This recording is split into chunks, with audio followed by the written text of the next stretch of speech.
tropical storm.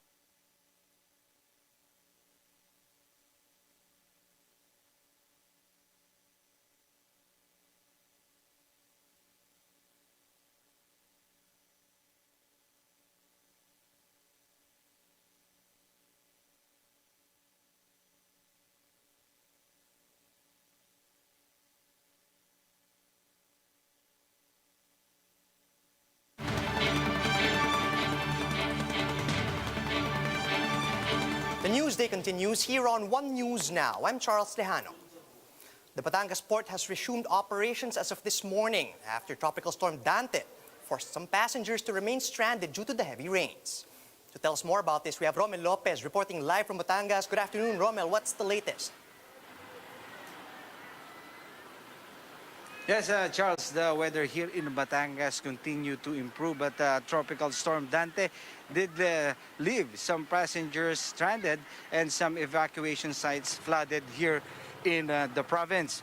Evacuees in Talisay, Batangas had a rough night as Tropical Storm Dante inundated the area.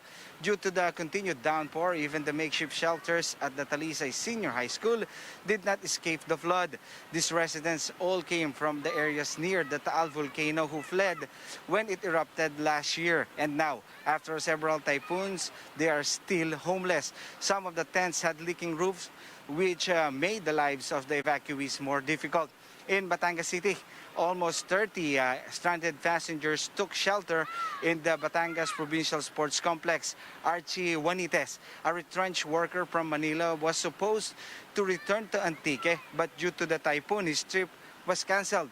Although well taken care of in the facility, being stranded just made his situation worse as his negative swab test result is about to expire. He fears that he might not be able to sail to Antique anytime soon.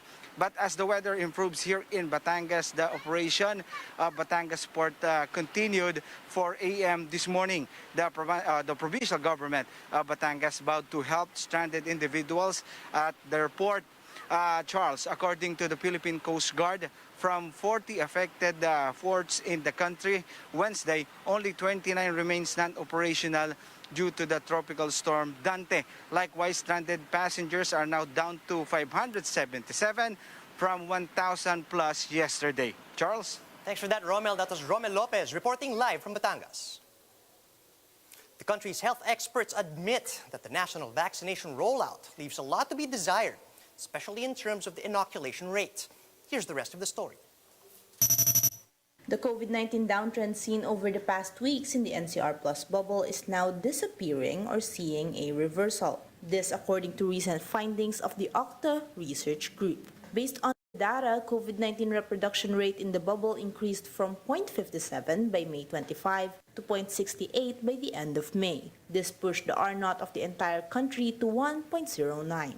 Average new cases in the country also jumped to almost 6,700, a 37% increase from the over 4,800 average recorded from May 19 to 25.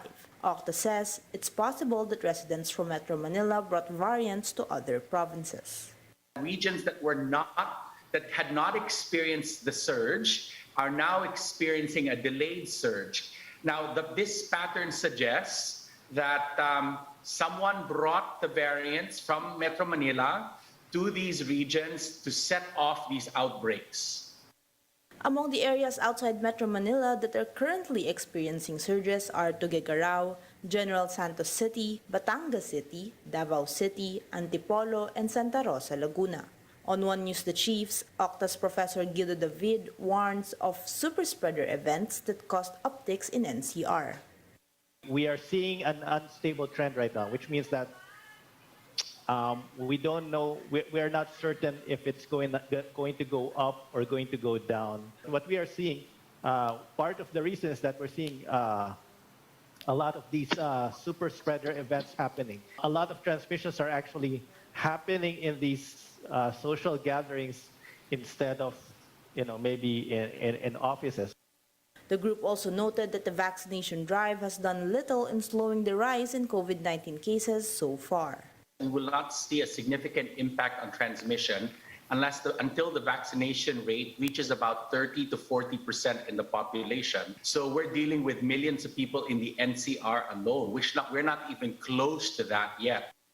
Some 5 million doses of vaccine have so far been administered in the country, but only 1.2 million have been fully vaccinated. Health experts admit vaccinations in the country remain slow, especially if we assess the number of vaccinated individuals per sector. Under the A1 group, which is composed of health workers, only over 500,000 have been fully vaccinated. Less than 300,000 have meanwhile received 2 doses among senior citizens and persons with comorbidities. Vaccinations for the A4 sector have yet to begin, and only a few have received their first shots during the symbolic vaccination on Labor Day. In the 3-month period, we should have vaccinated about 21%. No? So we're doing well with health workers, but not so good with seniors and persons with comorbidities. The health department says one possible reason for the delay is that around 50% of vaccinees have gotten ill during the surge, preventing them to receive their second dose. But health authorities assure that these individuals will receive their last dose once they recover. DOH says they are now awaiting guidelines for the vaccination of the A4 and A5 sectors that is set to begin this month. Ngayon Hunyo ay may inaasahan tayong 9 milyon na bakuna na darating sa bansa ayon kay Sec Galvez at malapit na rin tayo magsimula sa pagbabakuna ng A4. Huwag tayong mag-alala sapagkat lahat naman tayo ay makakakuha ng bakuna kapag dumami na ang supply. The House of Representatives has ended its second regular session in the 18th Congress. House Speaker Lord Alan Velasco thanked his fellow lawmakers for a, quote, overwhelmingly productive session. This comes after they enacted 91 laws. 56 of these were signed by the President. They also approved 665 bills on third reading and adopted 192 resolutions. Among the approved bills were the Economic Cha-Cha and the Bayanihan 3 bill. The lower house will begin its third regular session on July 26, in time for President Rodrigo Duterte's last State of the Nation address. The lower house has approved on second reading a bill extending the disbursement of funds under Bayanihan 2 law until the end of the year. Once passed, this will be the second extension of validity for the Bayanihan to Recover as One Act. Bayanihan 2 was supposed to expire back in December of 2020, but this was extended until June 30. The House Committee on Appropriations Chair, Eric Yap, cites the need to further extend the powers granted to the executive to effectively respond to the pandemic. We'll be back with more stories after a quick break. Keep it here on One News.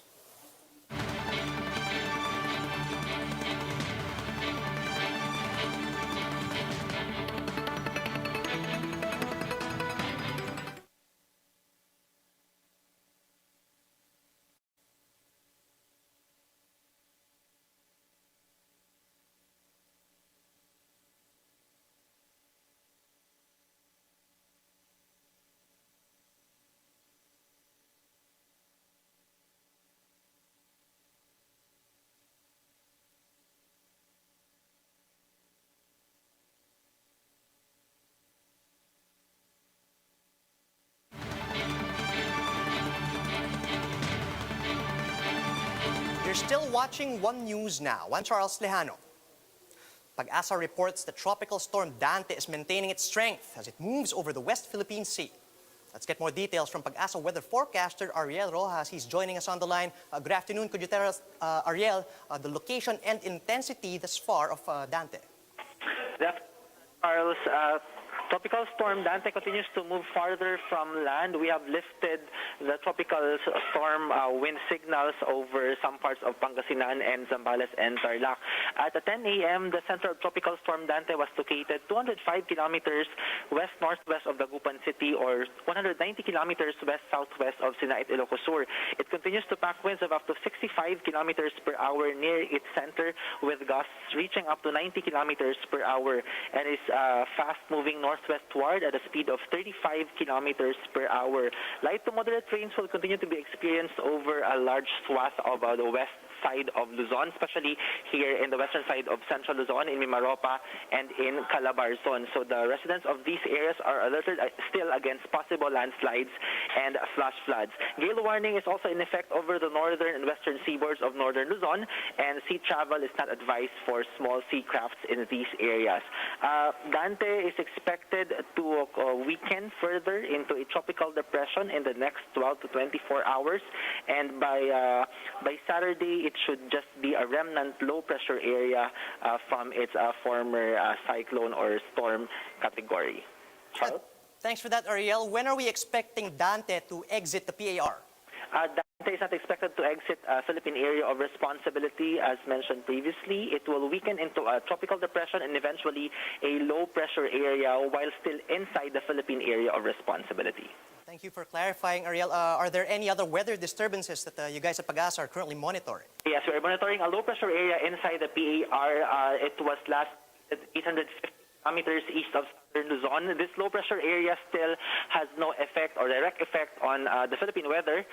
The concentration of its clouds are still over the Philippine Sea, and this is not expected to develop into a tropical depression in the next 24 to 48 hours and may actually just dissipate within the same time period. Thanks for that, Ariel. That was PAGASA weather forecaster Ariel Rojas. The Luzon grid has finally normalized after a series of red alert issuances on the back of unplanned plant shutdowns this week. This was confirmed by NGCP spokesperson Cynthia Alabanza in an interview with Business World Live.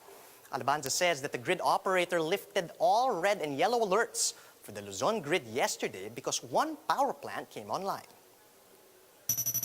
The situation is not static. It changes by the day and sometimes by the hour.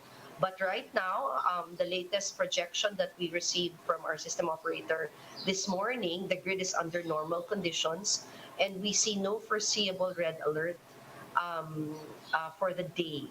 But again, that is with a heavy caveat that it will all depend on the stability of the supply currently in the grid. But Alabanza also warned of another thinning of power reserves that may happen as early as next month. We also foresaw a similar situation happening July or August. But again, these projections will change as we draw to the time, nearer to the time that we're talking about. So we will have to revise and readjust the projections as we approach these dates. And those are the top stories at this hour. Join us again later at 1 p.m. as we continue to monitor the day's biggest stories. You can also catch One News on Signal Play. Just register for a free account at www.signalplay.com and stream One News live anytime and anywhere. I'm Charles Lejano. Mask on, wash hands, and stay safe, Philippines. We're One News.